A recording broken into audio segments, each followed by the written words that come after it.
Maybe not your blood, but your breath, your silence, your fight. I can share those. Together is the word I feared most. No man ever stayed, she admitted. I'm not here to stay, I'm here to stand with you. Buffalo, Wyoming Territory, December 1884. The snow had a way of softening every hard edge in the valley and sharpening every ache inside my ribs.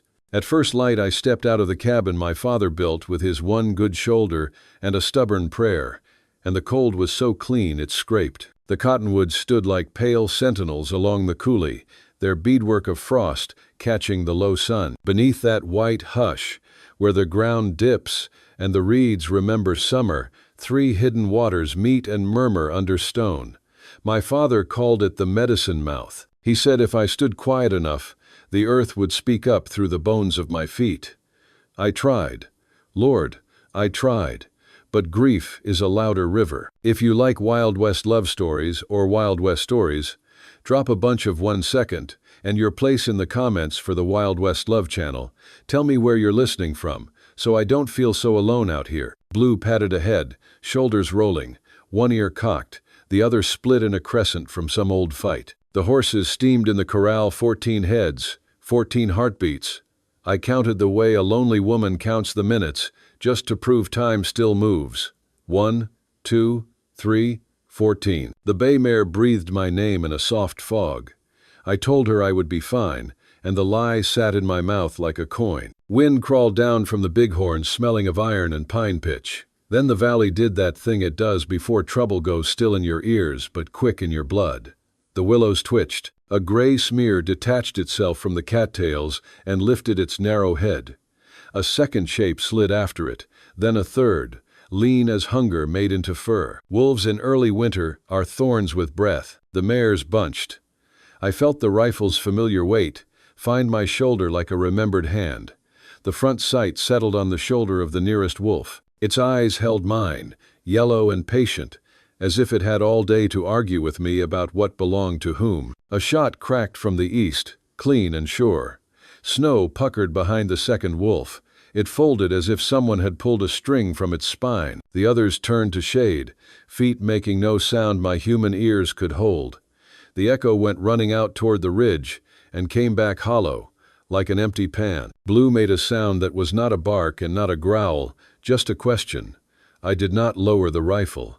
Out of the narrow stand of aspen came a rider, hat crusted with rime, mouth set thin against the cold. He kept his horse to a careful jog and stopped a respectful 15 yards from my fence.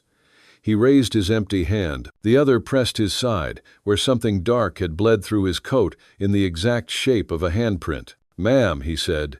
Wind took the steam of his words.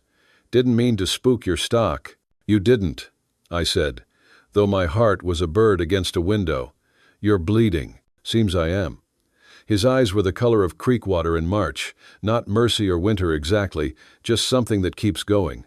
He looked at my rifle, then at Blue, then back at me. "Claw," he said, "or wire. Hard to tell when you're busy, not dying." "Dismount," I told him. "You fall from there, the ground will finish what the wolves couldn't." He slid down like a man taught to hide, hurt the way other men hide money. Up close, I could see the salt in his beard and the way pain had made a small house in the corners of his eyes. He kept his hands where I could see them. I kept the muzzle where he could see it. "Name's Ethan Walker," he offered. "Headed for Fort McKinney when the weather and the Lord allow." "Ahyoka Redfeather," I said, and the syllables were a string I pulled tight to keep from coming apart. "This is Crow land, whether the town map prints it or not. My father said paper can't own what remembers you when you're gone." I tipped my chin toward the lean-to. "Come, you'll sit, you'll be cleaned.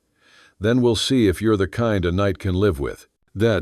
I led him past the corral where the mares watched us with the old, resigned interest of creatures who know people are always inventing reasons to bleed. In the lean-to, the breath of hay and horseflesh made a small, homely summer. I set the lantern high so light would be kind and not cruel. He peeled his coat back. The shirt under it had a slice 4 inches long, clean, the way a bad day opens a careful life. I poured whiskey. It ran cold, then burned hot. He didn't flinch. Men who don't flinch in the small pains have learned to respect the big ones. "You've doctor's hands," he said, watching the neatness I couldn't help. "Or a healer's. My father was both, in the way our people measure such things." I pressed comfrey and yarrow into a paste, the smell green and bitter, the way hope smells when you grind it down to make it useful. He said, "Whitecoats learn names. Medicine learns listening." I wrapped him in clean linen, the last my father's sister sent before the letter that said she would send no more. He looked at my face with something that wasn't pity and wasn't curiosity.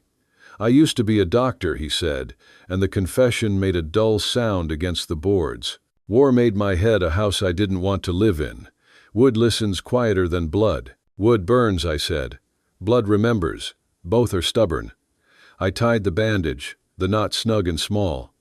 "You'll live. You'll ache. The weather will win the argument, as it does." That made the corner of his mouth think of a smile, and then decide it couldn't afford one. "Wind keeps good books," he answered. Outside, the sky grayed down 2 shades, and the air went granular. Snow has its own time.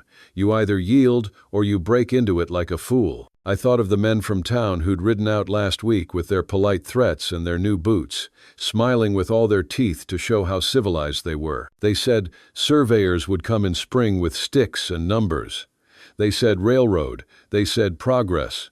Progress always has a way of meaning, you move. "It'll be dark by 5, I said. "You'll freeze where you stand if you don't step inside. Town gossips can pickle themselves in their own brine. I won't leave a man to die for their sake." I opened the cabin door. The old latch my father carved out of cottonwood clicked like a small bone being set. "Bring your saddlebags. Leave your pride on the peg." The cabin met him with heat and the low tick of the iron stove. The shelves held jars, willow bark stacked like thin coins, dried peppermint, choke cherries wrinkled to sweetness, a twist of sage for births and deaths. On a nail, my mother's pendant hung when it wasn't cooling the hollow above my heart. A small silver round etched with the lines of running water. A river you could wear when you needed to remember where you came from. "You live alone," he said, not as a question but as a mercy. "I live with the dead and with work," I answered. "Sometimes the dead are kinder." I ladled rabbit stew into a tin bowl meat I took at 20 paces on a still day when my hands were steadier than my thoughts. I set cornbread beside it and poured coffee black enough to argue with. He ate like a man who remembers his mother watching and swallowed like he had a debt to hunger he was paying off a spoon at a time. "Thank you," he said, without dressing the words up. "You can thank me by staying alive past dawn," I said. "Men from town will ride out again. Silas Blackthorne with his fine gloves, Dr. Collins with his thin mouth and his heavy bag. They'll call this valley empty because it doesn't show up on their papers the way they like. They'll call me stubborn because I won't call my mother's bones a survey line." "What will you call it?" he asked, voice quiet enough not to startle anything sacred. "Home," I said, and the word hurt. Hunger, prayer, the place where 3 waters meet under stone and the old ones come when I ask them right. My father taught me to face the sleeping bison rock at noon, count 60 paces to the badger mound, and listen. He said the earth is thin there, and the plants grown under that breath carry more than their names. I looked at my hands. The cracks across my knuckles were small rivers. He said this place chooses who tends it. He died asking me to say yes. He set the spoon down like the bowl held something tender. "I've seen men claim land with ink and guns," he said. "I've not seen it claim them back the way you mean. Maybe it's time I learned a different counting." "Maybe," I said. "Or maybe you'll leave when the road dries." He looked at me long, the kind of looking that doesn't take or pry, just receives. "I've been leaving a long time," he said. "I'm tired in places that never warmed, no matter how many fires I built." The stove clicked. The light faded to that blue that happens just before dark drops like a trap. I topped the fire and brought out the good quilt my aunt sent years ago, the one with crooked stars that always seemed to be leaning toward one another and never arriving. I gave him my father's cot in the corner, the cotton ticking thin where death pressed a hollow. "He went soft," I told Ethan, voice thinning. Said the old men came up out of the river and opened the door. He smiled when the wind came under it. "I hope for a door," he said, almost to himself. Behind the screen, I unpinned my hair and brushed it with the slow strokes that keep my breath from climbing into my throat. I slid the pendant's cold weight back to my skin where it belongs. In the dark, Blue settled with a sigh that matched the weather in my chest. Outside, a coyote called twice and waited for a cousin who never answered. That's what I sounded like inside my own head most nights. 2 calls, no echo. "Thank you," Ethan said into the dark, like a man telling the night it could keep his secrets if it wanted. "For what?" My voice went hoarse where the day had scraped it. "For opening your door when it would have been easier to leave it shut," he said. "For not letting the town own your mercy. I didn't know what to do with that. So I tucked it under my tongue like a black currant and let it sweeten what it could." "Don't make me sorry," I said. "That's all I ask." "I won't," he answered. It landed between us like a small, careful oath. Sometime after midnight, Blue lifted his head and hummed the lowest note a dog can make. I was awake before my eyes were open, my hand already on the Henry's worn stock. Ethan's feet found the floorboards without sound. The cabin held its breath with us. Through the shutter came the slow, deliberate rhythm of hooves 2, maybe 3, not hurrying. Men who believe the world is theirs do not hurry. The cold had fallen hard. My breath hung in front of my lips in the dark. I could feel the knot in my chest pulse 12 times while the hoofbeats came closer. The latch was suddenly a living thing under my palm, my father's hand inside the wood. I thought of every woman in town who had looked past me on purpose. I thought of every prayer I had said into the reeds until my voice went hoarse. I thought of my father's last words, "Listen with your feet, little one," and tried to hear anything under the dread. "This is my door," I told Ethan. "I know," he said. The knock came 3 times. Not courteous, not cruel, just sure, and all the winter in the world stood up to watch whether I would open. I set my shoulders the way I set broken bones, gentle as I could, firm as I had to. Then I lifted the latch. When I lifted the latch, the wind stepped in like a hungry cousin and pawed at the coals. No man stood on the stoop, only the dark stitched with snow and the breath of horses out beyond the cottonwoods. The hoofbeats had bent away at the last, as if the valley itself had turned their bridles. The knock was the loose shutter where the bottom hinge has begged me for a nail these last 6 weeks. I laughed once the sound thin as tin, and shut the door against my own dread. Ethan said nothing, just fed the stove with 2 splits of cottonwood, the way you feed a skittish colt. Slow, sure, no sudden pride. Blue settled again, a warm crescent at my feet. I set the rifle back in its rack. In the sigh after a fright, a room can feel twice as empty and twice as close. "False alarm," I told him, and the lie and the truth live together in the same words. The valley plays at ghosts when it's this cold. "I've known hospitals do the same," he said. At 3 in the morning, everything is a ghost until it is not. 3 in the morning. I mark time too carefully these days, hours and halves. The 12 ticks between a breath and the next. After my father died, I carved a notch in the inner door frame every Sunday to make the weeks stand still long enough to look at. There are 47 of them now, a little ladder for a small hand that will not be born. "Sit," I said, and pointed to the chair closest to the stove. "Let me see what the weather has done to your bandage." He moved like a man trained to obey good sense when it wore a woman's voice. The linen was already blooming dark at one edge. I fetched the basin, warmed water with a splash from the kettle, set out yarrow, comfrey, a twist of spruce pitch I keep in a tin.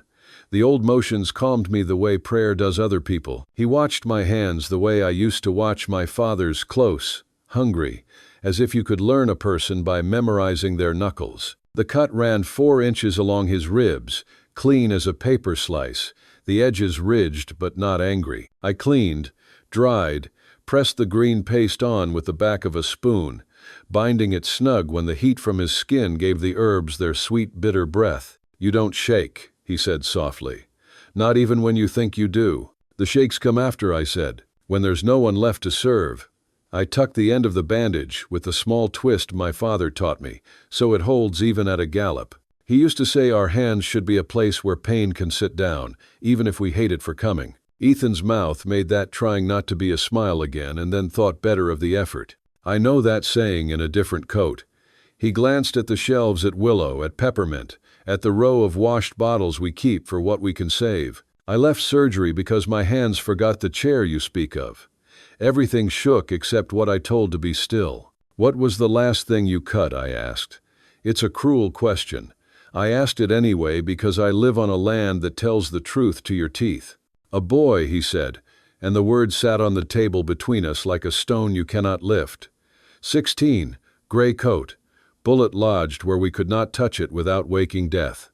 He lived until he didn't. I left the city because the dead in my hands began to follow me to the rude little house where I slept. They sat in my chair and took my spoon and stared like I'd failed them personally. You didn't, I said. I did enough for my hands to believe it, he said. Hands are poor juries. We drank coffee because there is nothing else to do with a night that won't end.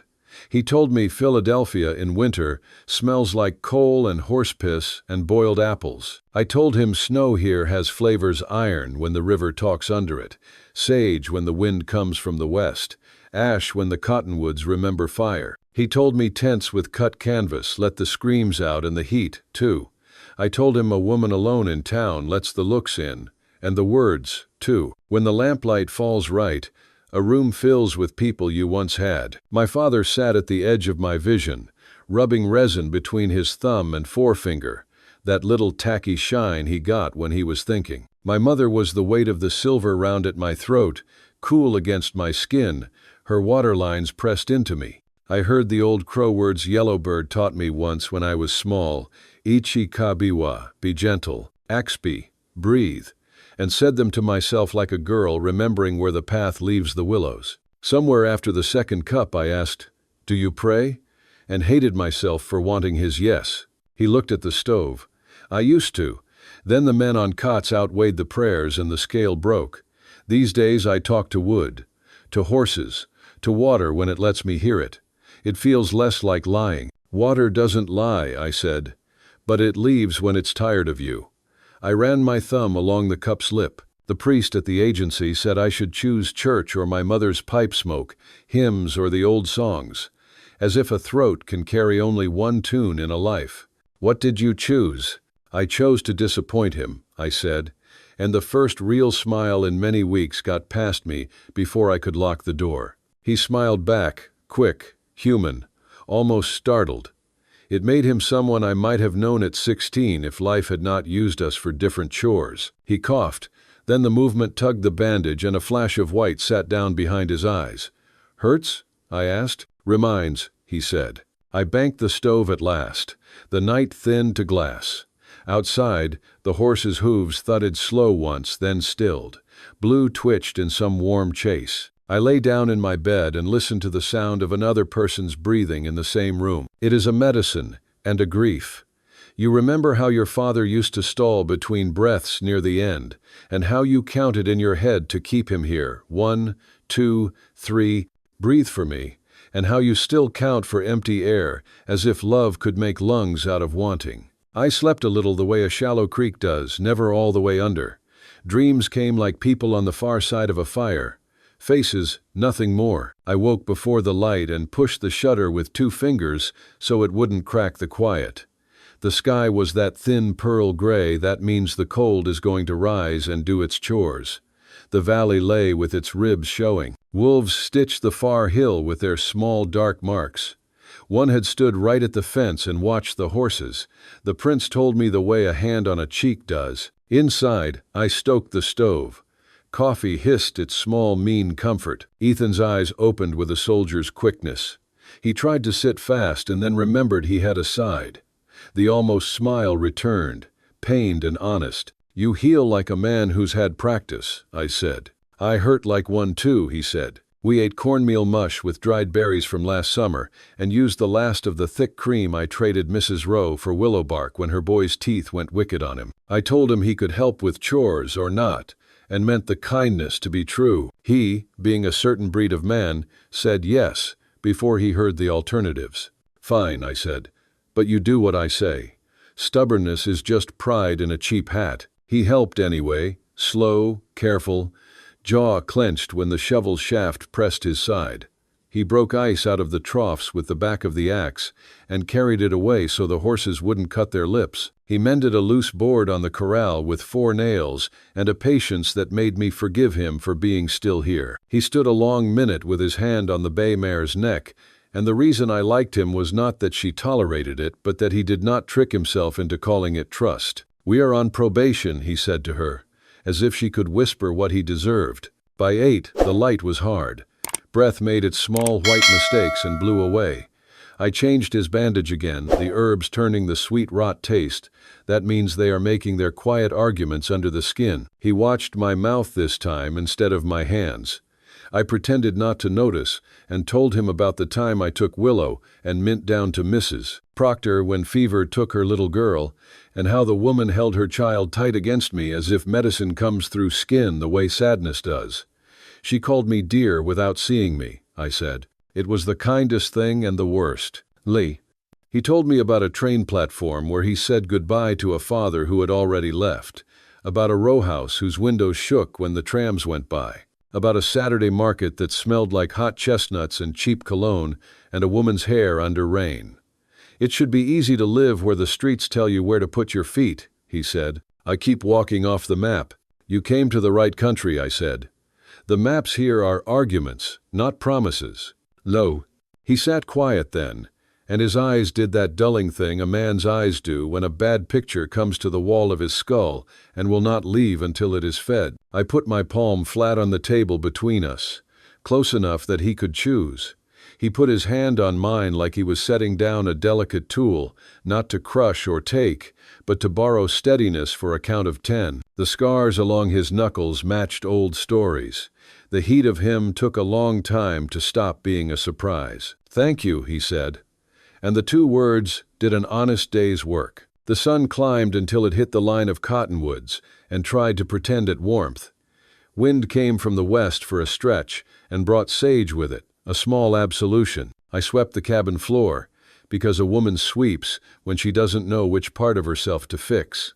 He whittled a new peg for the shutter and set it with a mallet he made out of a chunk of elm and a stub of stubbornness. The shutter held. The house breathed easier. Men from town will come by week's end, I said, not to frighten, but because true things sour if you hoard them. Blackthorne the banker. Collins the doctor with the thin mouth. They'll say railroad the way men say gospel, when what they mean is my will. They'll call this valley unclaimed and my body troublesome. I'll be here, he said simply, and the simplicity made me angry and grateful at once. Until I'm not needed or not wanted. Lead? I don't know the difference, I said. You will, he answered. At noon I faced the sleeping bison rock because I always do when the light is right. I counted 60 paces to the Badger Mound and stood still. The earth sent up cold through my soles, and under the cold a smaller warmth, like a hidden animal. When you have nothing left that will sign your name in a courthouse, you keep these private treaties, with water, with stone, with the old women whose names no ledger ever held. I stood there until my toes ached, and my eyes leaked from wind or from something else. When I came back, Ethan had made a small stool out of 2 boards and 3 pegs, and it stood humble and square by the stove, and it broke me. You live alone long enough, and any object made by a human hand to ease your living is a mercy you cannot swallow without it sticking. I touched the stool, and then my mouth, and then my chest, to thank the right things. Late afternoon, he said, glancing at the door as if it could keep time. Wind's shifting again. It always does. I ladled the last of yesterday's stew into the pot, stretched it with water, lied to it with herbs. We ate head, down like field hands, and let gratitude do its quiet work. Near dusk, Blue lifted his head again, and the whole room leaned toward listening. Nothing came. The shutter did not knock. The valley kept its teeth out, but the feeling sat on the threshold like a man who believes a door knows his name. I set another notch of worry into the inside of my ribs, where I keep such tallies, and straightened my shoulders, the way a woman does when she will not let her house tilt. Tomorrow, I said, as if picking a fight with the day because it was safer than picking one with sorrow. We haul wood. We set snares up past the willow stand. I'll show you where the coulee eats the bank, and you'll tell me if a man can persuade it to stop. We keep our feet moving until someone insists we don't. He nodded, then stood and reached for his coat and didn't say he would sleep in the barn for my reputation. We have both lost too much for that kind of theater. Good night, Ahioka, he said. Good night, Ethan. After the lamp went dark, the room went soft again, and then hard. I lay with my palm on the silver round at my throat and counted, the way I always do. Breaths, notches, names. My father's voice came the way water does through whatever small crack is left when winter tries to seal you. Listen with your feet, little one. I pressed my heel to the plank and felt the whole valley hum under the cabin like a distant drum. The shutter held, the stove ticked, the horses dreamed. And somewhere beyond the cottonwoods, farther than the sound of our two breaths and nearer than hope, a set of hooves found our trail and memorized it. By mid-morning the snow had crusted hard, sharp enough to slice a boot sole. I was stacking wood against the cabin wall when I heard hooves, not the tired rhythm of a traveler, but the clipped, practiced march of men who come to take. Blue's hackles rose before I even saw them. 2 riders broke through the cottonwoods, coats trimmed in fur, horses clean and fed on oats townfolk could afford. Silas Blackthorne sat tall in the saddle, hat set low, gloves the color of blood. His smile was the kind that cuts more than it warms. Beside him, Dr. Collins carried a satchel like it could command the world to bow. They reined in close, snow scattering from iron shoes. Well now, Blackthorne called, voice smooth as oil poured over stone. Miss Redfeather, you've built yourself quite the nest out here. His eyes drifted to Ethan, who had stepped to my side despite the fresh bandage beneath his shirt. And found yourself company, I see. This land is not mine to build or give, I answered, keeping my voice steady. It belongs to the crow who came before me, and to the waters that remember their names. Collins sniffed like I'd spoken nonsense. He pulled a sheaf of papers from his satchel, edges crisp despite the cold. According to county survey, this valley falls under unclaimed territory. By spring, the railroad will be grading through. Progress waits for no one, especially not. His eyes flicked over my braids, my mother's pendant at my throat. He didn't finish. Blackthorne leaned forward in his saddle. Sell quiet, and I'll see you're compensated fair. Stay stubborn, and you'll find the law less kind than I am. He felt Ethan stiffen beside me. She has every right to remain, he said, calm but iron through with something sharp. Blackthorne's smile thinned. And who are you to speak for her? A man who's seen what happens when paper pretends to own more than it understands, Ethan said. For a moment the valley went silent but for the horses' breathing. The air itself seemed to wait on my answer. My father's words rose up like smoke. The earth chooses who tends it. I touched the pendant at my throat. This ground has bones older than your courthouse ink, I said. Drive your stakes here, and you drive them into graves. Do you want ghosts for neighbors, Mr. Blackthorne? His face hardened, but Collins tugged his sleeve. The doctor's voice was tight. There's no need to quarrel. We'll return when spring clears the passes. They wheeled their horses. Snow sprayed like shrapnel as they rode off, leaving the air heavy with promises I knew they would keep. I was shaking when they vanished behind the ridge. Ethan reached for me, but I pulled back. Fear has its own dignity. Then another sound rose behind us, softer, older. A staff tapping against frozen ground. I turned. Yellow Bird, the eldest left of my people, stood at the edge of the cottonwoods. His hair was white as the snow, his face a map of years, eyes steady as the river mouth. He had walked miles to reach me, and the valley itself seemed to bow at his coming. You stood well, he said in Crow first, then English. But words will not be enough. Blackthorne carries hunger, and hunger carries men. I swallowed the lump in my throat. Then what must I do? He tapped the earth with his staff. Beneath these hills lies the cave of medicines. Your bloodline alone can open the stone mouth. Inside rests what our healers left when soldiers burned the lodges. If you guard it, the valley will guard you. If you abandon it, the valley dies with you. The words struck like flint. Ethan's breath caught beside me, but I could not look at him. The snow hissed from the branches above, a slow shiver of the land itself. Yellowbird placed his hand on my shoulder, heavy as the weight of generations. Daughter of Redfeather, the fight has come. You cannot walk away. And in that moment, with Blackthorn's threats still echoing and the promise of a hidden cave burning inside me, I knew the winter would not be the only enemy pressing at my door. Dawn broke brittle, a pale line of pewter above the cottonwoods, and still I hadn't slept. The words of Yellowbird had made a nest in my ribs, each syllable a thorn, a cave of medicines, sealed by blood. My blood. My father had whispered fragments of such tales when I was a child, curled under a quilt stitched with crooked stars. But I thought them only stories to keep the dark gentle. Now the dark itself was demanding proof. Ethan watched me from the stove, his face lined more from thought than from years. He didn't ask questions until the coffee was thick and black between us.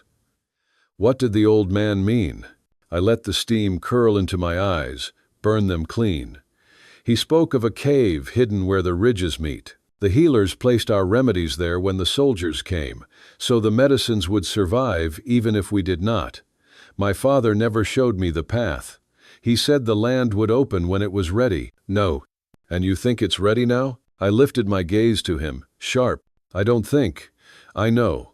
Blackthorn's hunger has teeth. If he sets rails through this valley, not only bones but spirits will scatter. The cave is the only shield left. Ethan leaned forward, elbows on knees. Then we find it. Together. The word together bent something inside me.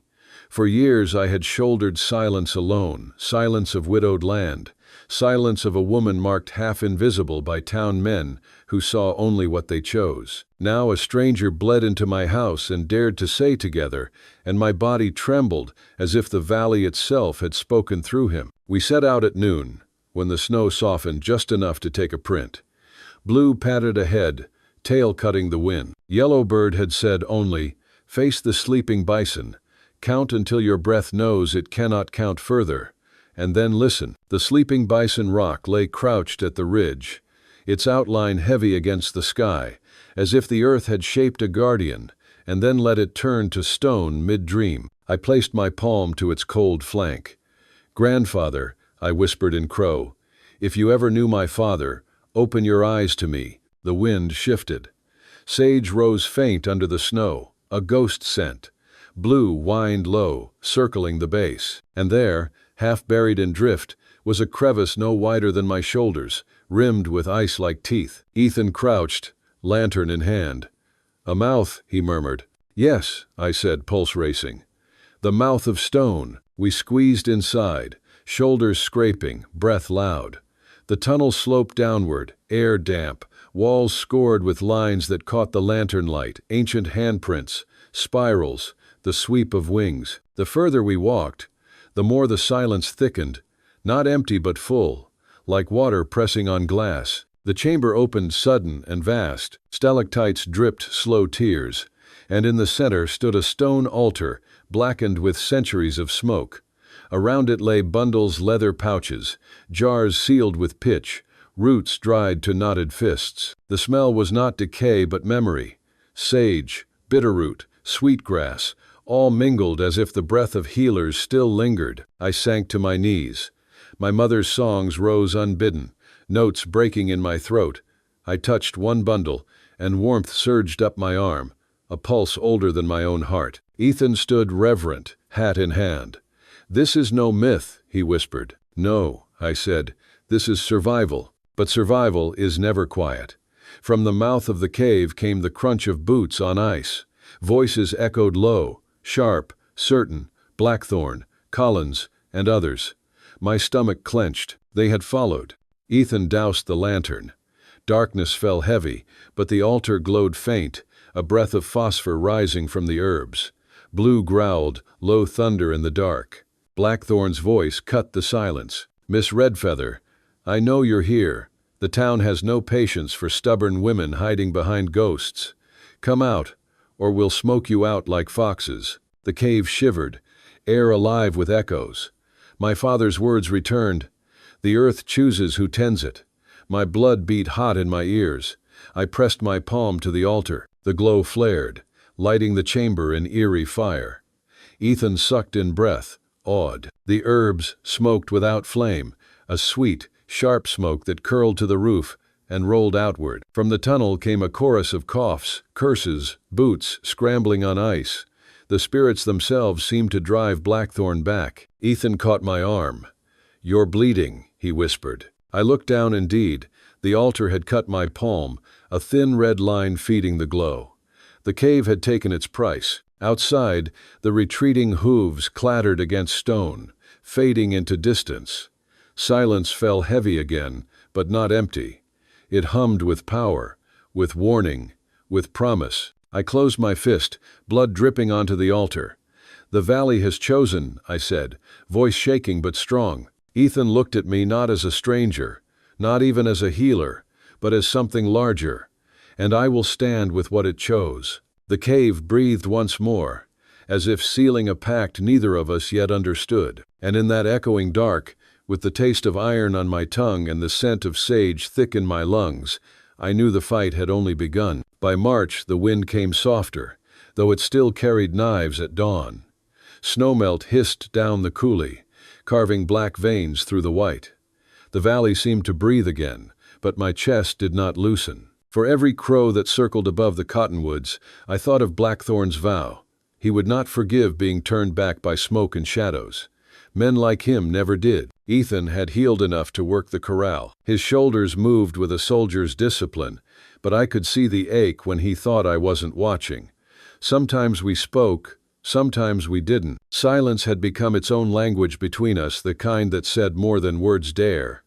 At night, when the lantern burned low, I caught his gaze on me like a question he was afraid to ask. And though I told myself I was stone, I felt the cracks deepening. One evening Yellowbird returned, walking slower, staff tapping the rhythm of his years. He sat by the stove, eyes gleaming in the firelight. "The cave answered because you bled for it," he said. "But blood calls blood. Blackthorn will return with papers, soldiers, rifles that do not cough but spit lightning. The valley cannot be won with herbs alone." Fear pressed cold fingers around my ribs. "Then we are already lost." Yellowbird shook his head. "Not lost, tested. Your father once said the crow do not own the land, we belong to it. If you keep that truth, no man's deed can break you." After he left, Ethan spoke low. "He means we must be ready to fight." I wanted to deny it, to believe that spirits and smoke would be enough. But I remembered Blackthorn's eyes calculating, cruel. "Yes," I whispered, "but fight, how?" The answer came the next week, sudden as thunder. We heard riders before dawn, the ground trembling like a drum. By the time I reached the door, the valley was alive with the glint of rifles. Blackthorn himself rode at the front, Collins beside him, a dozen hired men trailing like shadows. Their breath steamed in the pale light. "Miss Redfeather," Blackthorn's voice rang sharp, "this land is now claimed under federal authority. Step aside, or be removed." Ethan moved before I could, standing tall though pain bent his side. "She will not leave," he called, "and you'll not force her without blood." The men laughed, cruel echoes bouncing off the ridge. I gripped my rifle, hands trembling but steady enough to aim. Behind me, the cave's memory seemed to pulse, whispering that the valley itself was watching. Then the sky broke. A storm of crows, hundreds rose from the trees, black wings blotting out the morning. They circled, crying wild, a sound that clawed at the nerves of men. Horses reared, men cursed. In the chaos, Ethan fired once, a shot cracking through the din. One of Blackthorn's men fell, snow staining red. The standoff shook the air like a heartbeat. Blackthorn's face twisted, rage and fear battling. "This isn't finished," he spat, pulling his horse back. "No woman, no Indian myth will stop progress. I'll bring law. I'll bring soldiers. You'll be buried under the tracks." And then they wheeled away, thunder of hooves fading into distance, leaving silence raw and bleeding. I lowered my rifle, arms heavy as stone. Ethan's hand found mine, rough, trembling. We did not speak. There was no victory in this retreat, only a stay of execution. That night, as we sat by the fire, the weight of it pressed down. I touched the silver pendant at my throat, my mother's, my anchor. "If they return with soldiers, we cannot win," I said. Ethan's eyes met mine, steady as the mountains. Then we run, together. There are other valleys, other rivers. The land is wide, and no law can chain every horizon. I shook my head, torn between duty and desire. But this is my father's earth. My people's songs live here. Then we stay, he said softly, and we make our stand. Even if the world forgets us, we will not forget ourselves.